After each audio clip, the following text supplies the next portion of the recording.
Capítulo 30 – A Lei dos Milagres. O grande novelista Leon Tolstói 224 escreveu um delicioso conto, Os Três Eremitas. Seu amigo Nicholas Roerich resumiu assim. Numa ilha viviam 3 velhos eremitas. Eram tão simples que usavam apenas esta oração: Nós somos 3, tu és 3, tem piedade de nós. Grandes milagres ocorriam no decurso desta ingênua prece.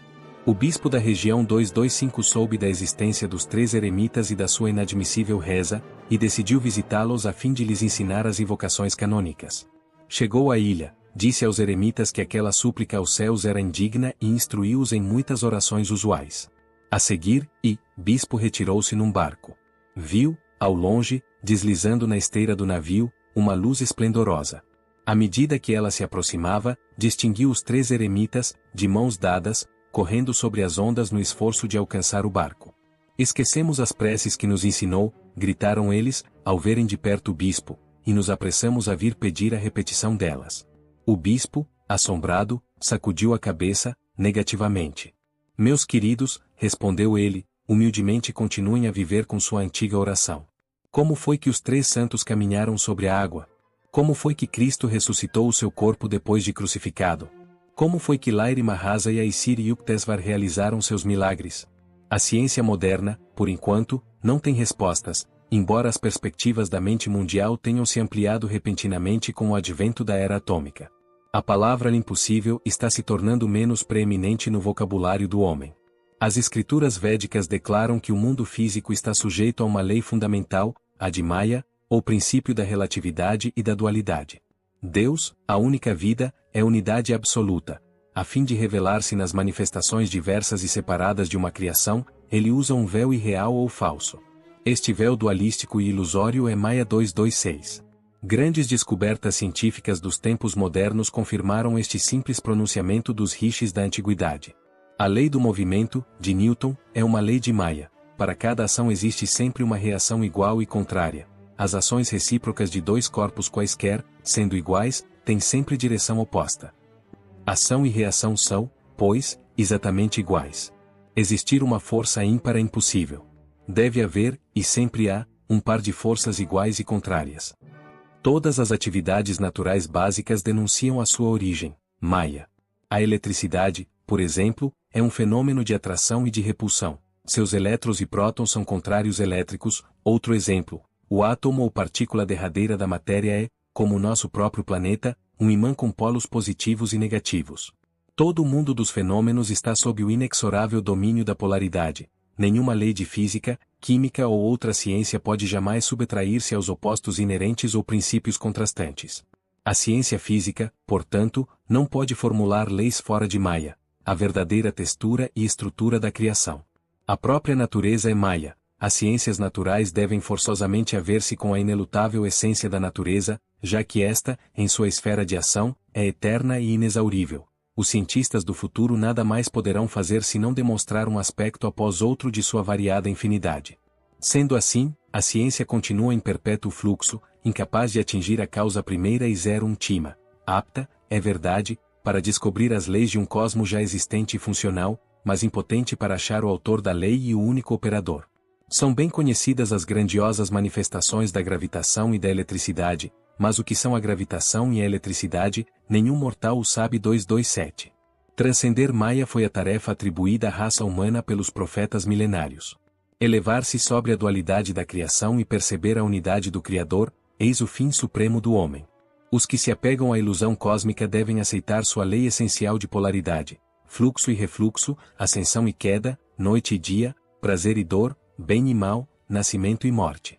Este padrão cíclico assume certa monotonia angustiosa. Depois que o homem passou por alguns milhares de nascimentos, ele começa, então, a lançar um olhar de esperança para além das compulsões de Maya.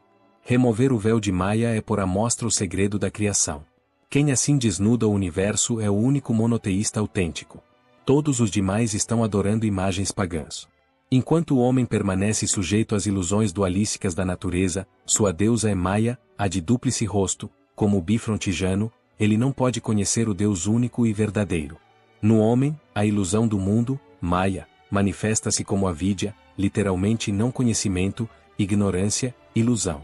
Maya ou avidya não pode, nunca, ser destruída por convicção intelectual ou análise, mas somente alcançando-se o estado interno de Nirvikalpa Samadhi. Quando falaram, os profetas do Velho Testamento e os videntes de todas as épocas e nações, encontravam-se nesse estado de consciência. Ezequiel 2:8 disse, depois que ele me trouxe para a porta, a mesma porta que olha para o leste, e eis que a glória do Deus de Israel veio da direção do oriente, e sua voz era como o som de muitas águas, e a terra resplandeceu com sua glória. Através do olho divino na testa, leste, o yogi leva sua consciência a singrar na onipresença, ouvindo o verbo ou aurn, o som divino de muitas águas, as vibrações de luz que constituem a única realidade da criação. Em meio aos trilhões de mistérios do cosmo, o mais fenomenal é a luz. Ao contrário das ondas sonoras, cuja transmissão exige atmosfera gasosa ou algum outro meio material, as ondas de luz transpõem livremente o vácuo do espaço interestelar.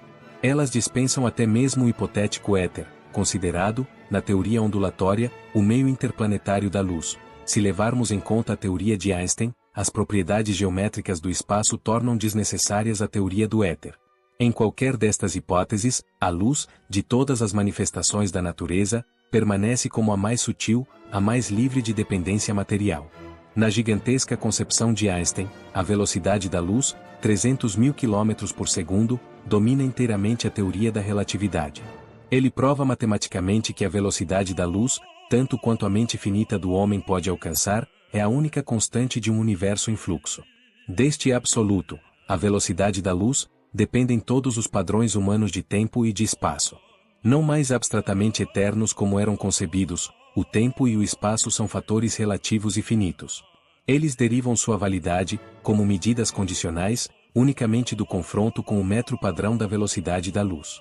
Companheiro do espaço na relatividade dimensional, o tempo está agora reduzido à sua verdadeira natureza, uma simples essência de ambiguidade. Com alguns rabiscos equacionais de sua pena, Einstein baniu do universo toda relação fixa, exceto a da luz. Em sua teoria do campo unificado, desenvolvimento posterior da teoria da relatividade, o grande físico reuniu numa só fórmula as leis da gravitação e do eletromagnetismo. Reduzindo a estrutura cósmica às variações de uma única lei, Einstein regressou, através de milênios, aos rishis que proclamaram a única textura da criação, a Maya proteica. Da memorável teoria da relatividade, nasceram as possibilidades matemáticas de explorar o átomo como derradeira unidade de matéria. Grandes cientistas estão agora afirmando corajosamente que não só o átomo é energia em vez de matéria, mas que a energia atômica é essencialmente substância mental. Reconhecer francamente que a ciência física estuda um mundo de sombras é um progresso dos mais significativos, escreveu S. R. Arthur Stanley Eddington em A Natureza do Mundo Físico 229. No mundo da física, observamos um jogo de aparências, que é o próprio drama da vida cotidiana. Meu cotovelo, uma sombra, aparência, e realidade, alusão à essência, apoia-se sobre a mesa, outra sombra, a tinta, sombra, desliza sobre o papel, sombra. Tudo é simbólico, e o físico não vai além do símbolo.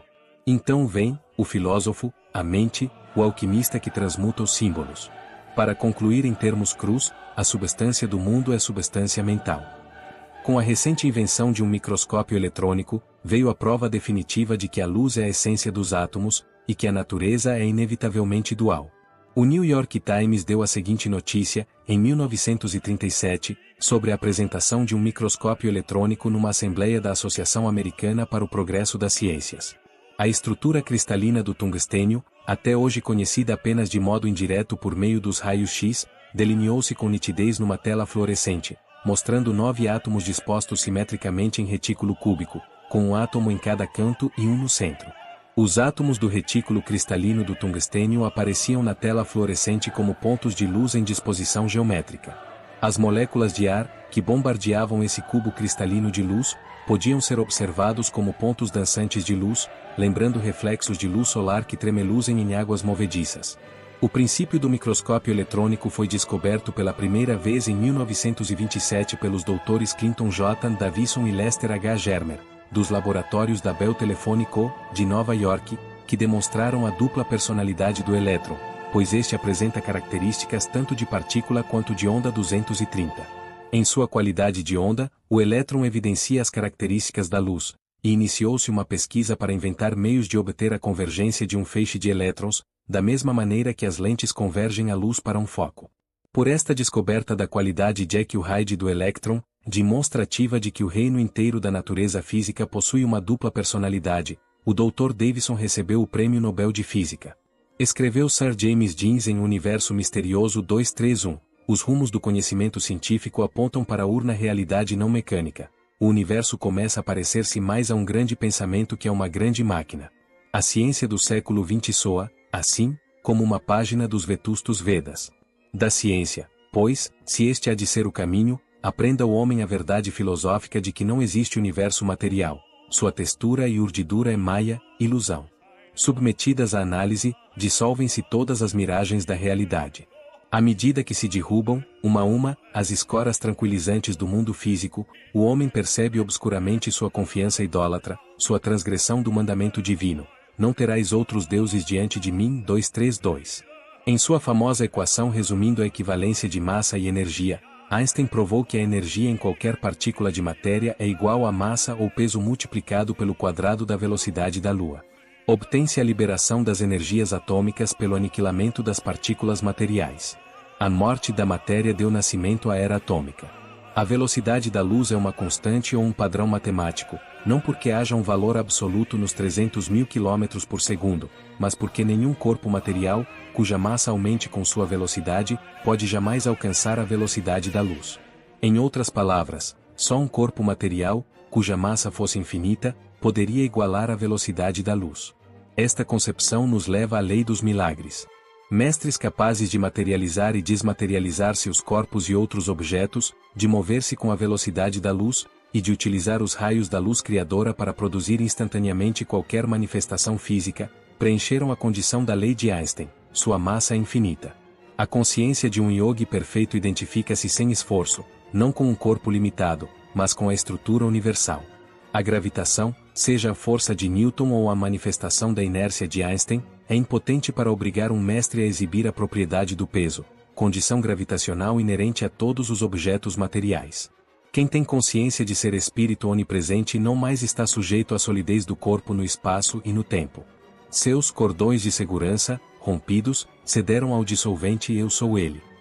Faça-se a luz. E a luz se fez. 233. Na criação do universo, o primeiro mandamento de Deus deu nascimento à essência da estrutura, a luz.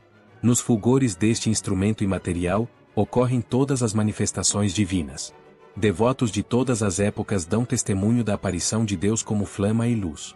Seus olhos eram como chama de fogo, seu rosto era como o sol quando em sua força resplandece, nos diz S. João 2:3-4.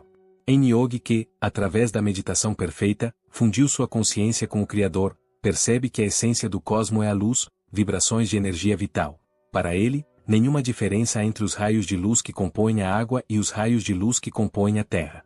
Livre da consciência da matéria, livre das 3 dimensões do espaço e da 4ª dimensão do tempo, um mestre desloca seu corpo de luz com igual facilidade sobre ou através dos raios de luz da terra, da água, do fogo e do ar.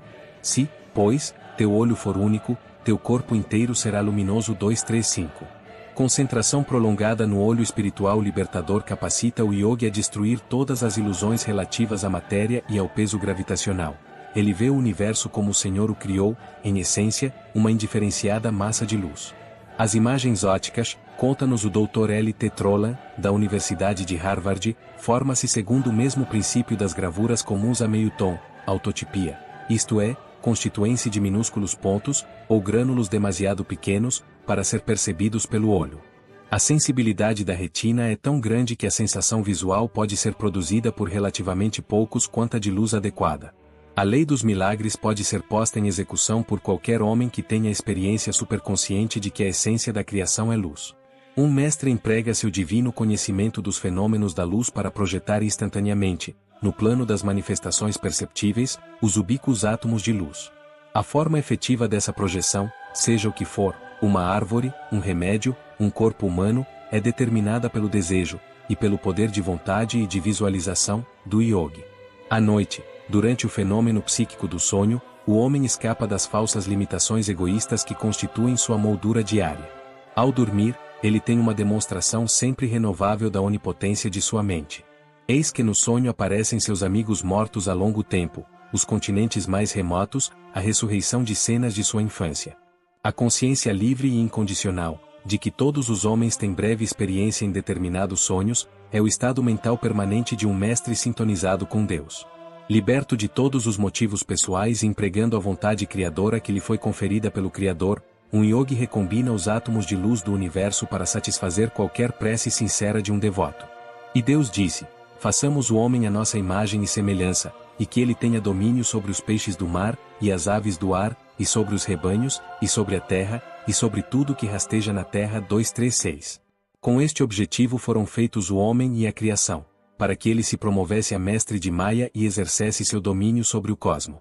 Em 1915, pouco depois de meu ingresso na Ordem dos Voames, presenciei uma estranha visão.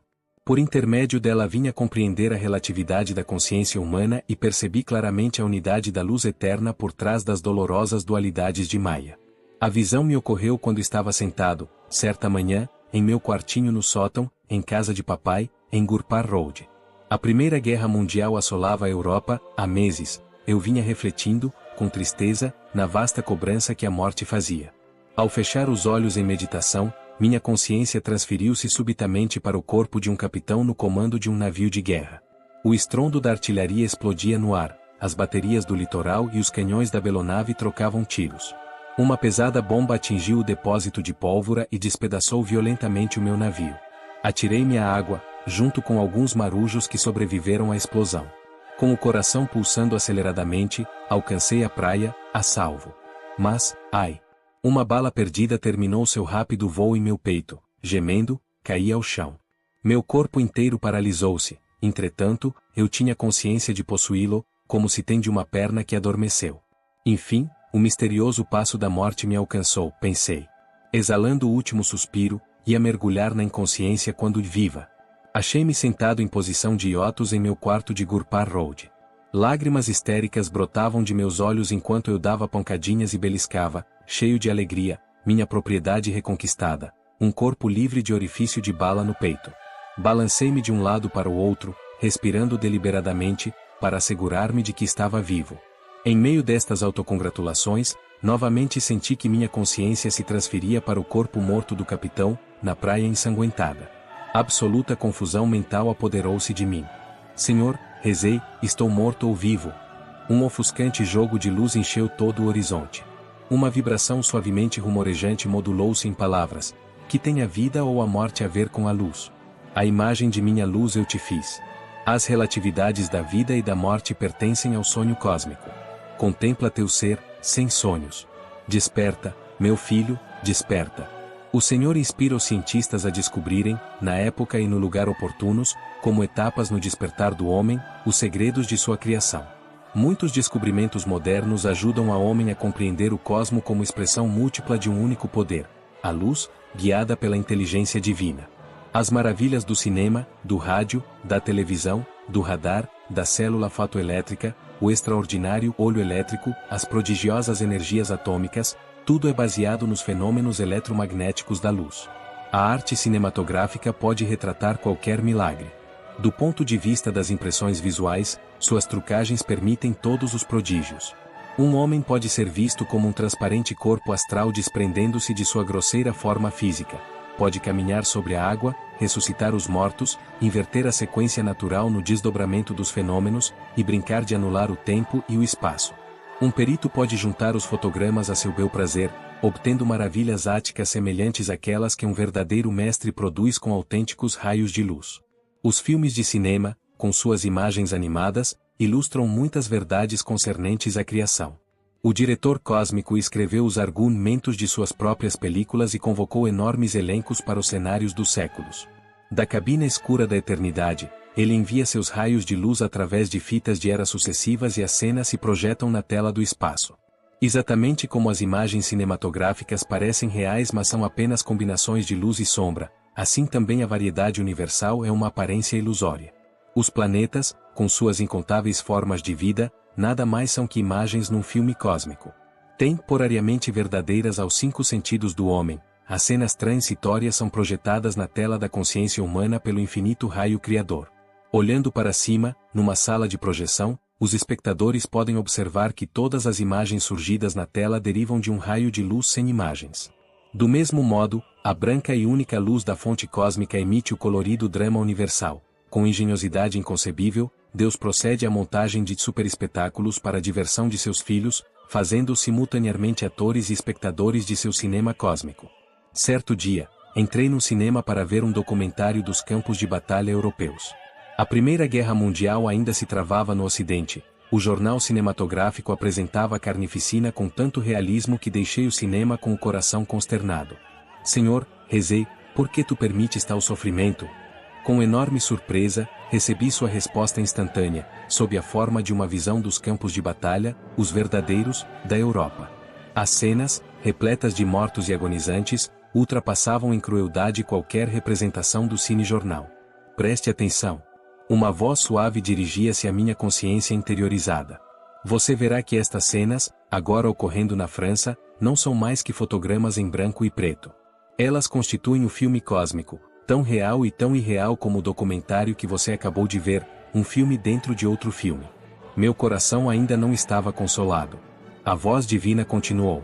A criação é, ao mesmo tempo, luz e sombra, do contrário, nenhum filme seria possível. O bem e o mal de Maia devem se alternar sempre. Se a alegria fosse ininterrupta aqui neste mundo, o homem viria a desejar um outro? Sem o sofrimento, ele dificilmente trata de recordar que abandonou seu lar eterno. A dor é um aguilhão da reminiscência. A via de escape implica sabedoria. A tragédia da morte é irreal. Os que tremem diante dela assemelham-se a um ator ignorante que morre de medo no palco quando é disparado contra ele um cartucho de pólvora seca. Minhas criaturas são filhos da luz, não dormirão para sempre na ilusão.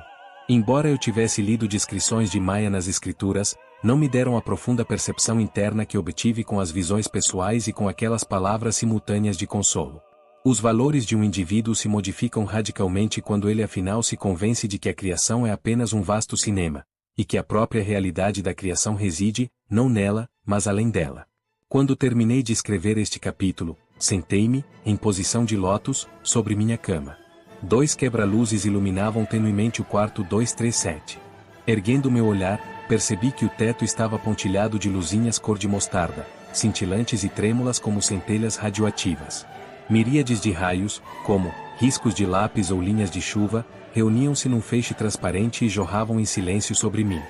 Imediatamente, meu corpo físico perdeu sua densidade e metamorfoseou-se em textura astral. Tive a sensação de flutuar, enquanto o corpo, sem peso, mal tocando o leito, movia-se ligeiramente, ora para a esquerda, ora para a direita. Olhei ao redor do quarto. Móveis e paredes permaneciam os mesmos, mas a pequena massa de luz multiplicara-se tanto que o teto era invisível. Eu estava maravilhado. Este é o mecanismo do cinema cósmico. Uma voz falou como se viesse do interior da luz. Projetando um feixe de raios na tela branca dos lençóis de sua cama, ele está produzindo o filme de seu corpo. Observe, esse corpo nada mais é que luz. Olhei para meus braços, movi-os para trás e para diante, todavia, não consegui sentir-lhes o peso. Uma alegria estática me inundou. O talo cósmico de luz, florescendo como corpo meu, parecia uma divina reprodução dos raios luminosos que saem da cabina de projeção de um cinema e manifestam-se na tela como imagens. Durante longo tempo assisti a este filme de meu corpo no cinema debilmente iluminado de meu próprio quarto. Embora eu tivesse tido muitas visões, nenhuma, até aquele instante, fora tão singular. A ilusão quanto à solidez de meu corpo se desfizera por completo e mais se aprofundava a minha experiência de que a asterisco essência de todos os objetos é luz. Ergui os olhos para o fluxo palpitante de Vitatros e supliquei. Luz divina, por favor, reabsorve esta humilde imagem corporal em ti mesma, à semelhança de Elias que subiu ao céu num carro de fogo 238. Evidentemente esta prece causou alarme, pois o feixe de raios desapareceu. Meu corpo readquiriu seu peso normal e afundou na cama. O enxame de luzes ofuscantes bruxuleou e sumiu. Minha hora de abandonar este mundo ainda não chegará. Além disso, pensei filosoficamente, Elias bem poderia ter se desgostado com a minha presunção.